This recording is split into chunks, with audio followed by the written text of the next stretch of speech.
Sindicato Mexicano de Electricistas informa.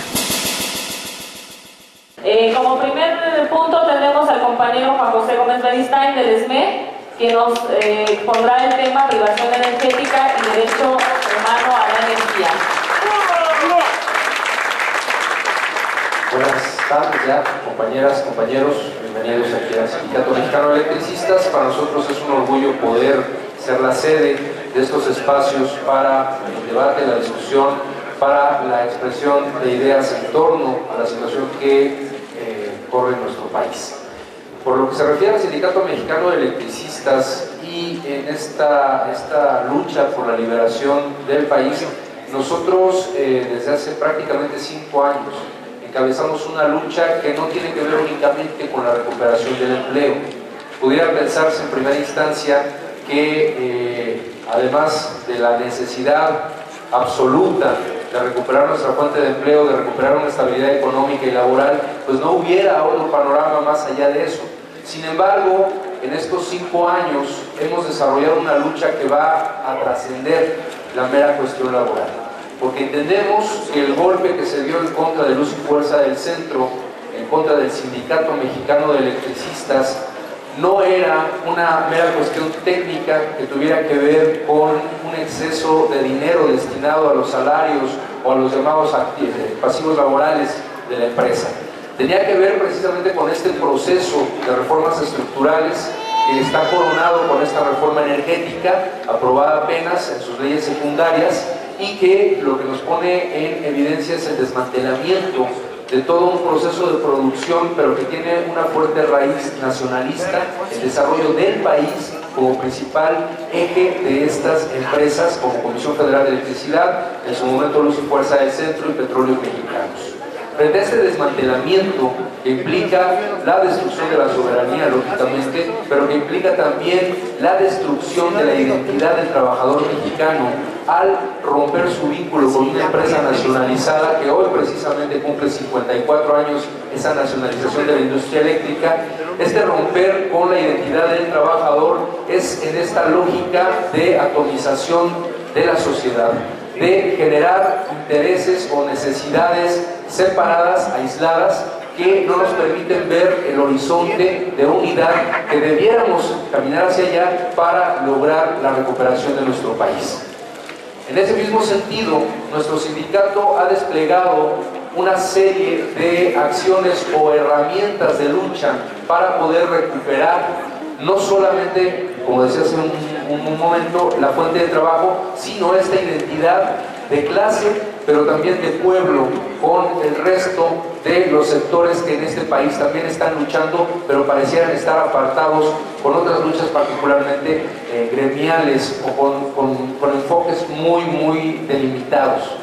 Nosotros creemos que todo este aparato de desmantelamiento del Estado, de aparato de desmantelamiento de la lucha social, debe ser revertido a través de instrumentos que vayan de lo político a lo clasista. Y uno de estos aparatos que hemos impulsado desde el inicio de nuestra lucha ha sido el que tiene que ver directamente con el servicio de energía eléctrica como vinculatorio. Creo que todos aquí somos, en la mayoría, usuarios de una manera u otra del sector energético y particularmente de la energía eléctrica. Entonces, para nosotros ha sido fundamental generar este frente común a través de una reivindicación básica.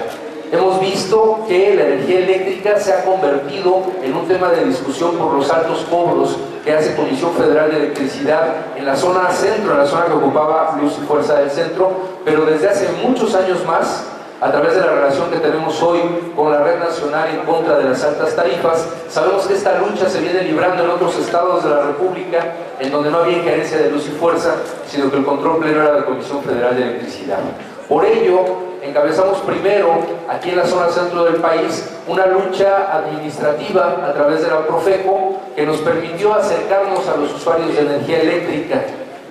¿Por qué? Por los altos cobros, las amenazas de corte, el mal servicio, que fueron las promesas incumplidas de este decreto de extinción de Luz y Fuerza de Calderón.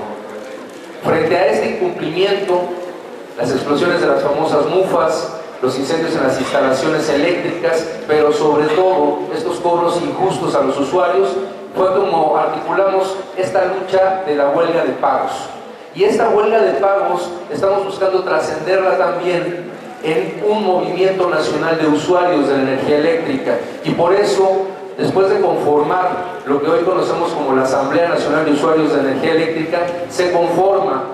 esta alianza con la Red Nacional en este movimiento nacional, esta campaña nacional de no al pago de energía hasta echar abajo la reforma energética. Creemos que esta es la vía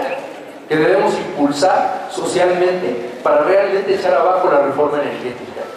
Creemos que la manera de golpear precisamente los intereses de estos grandes capitales es no dándoles lugar a que ellos cobren esta energía eléctrica para ponernos nosotros en una posición de lucha frente a ello. De igual manera, lo que impulsamos con esta lucha de los usuarios de energía eléctrica es el elevar a rango constitucional el derecho a la energía como un derecho humano. Lograr con ello una tarifa social justa. Decimos, sí hay que pagar la luz, pero hay que pagar una tarifa justa y no esta maraña de tarifas inventadas por el gobierno, particularmente la tarifa doméstica de alto consumo, la tarifa DAC, inventada por Vicente Fox.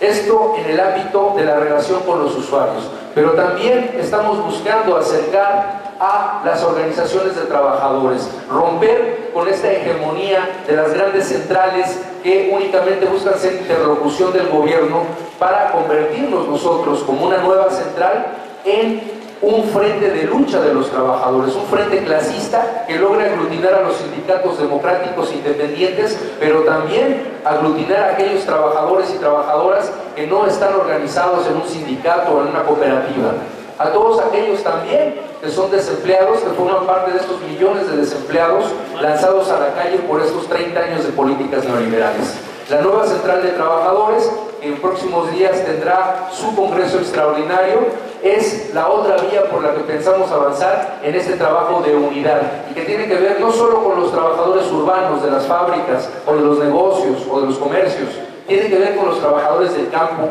los trabajadores del aire, los trabajadores del mar. Esa es la perspectiva que tenemos en el trabajo en cuanto a la organización de los trabajadores. Y finalmente la otra lucha con la que pensamos recuperar este terreno que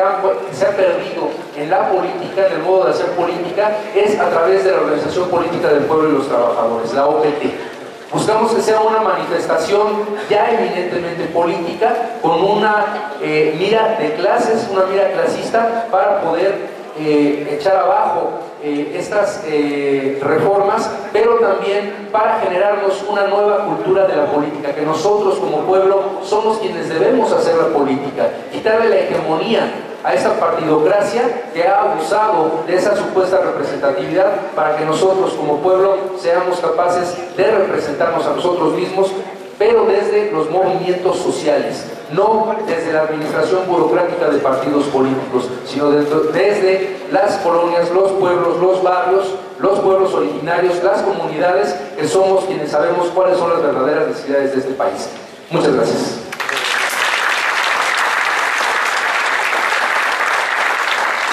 Mantente alerta a nuestra transmisión.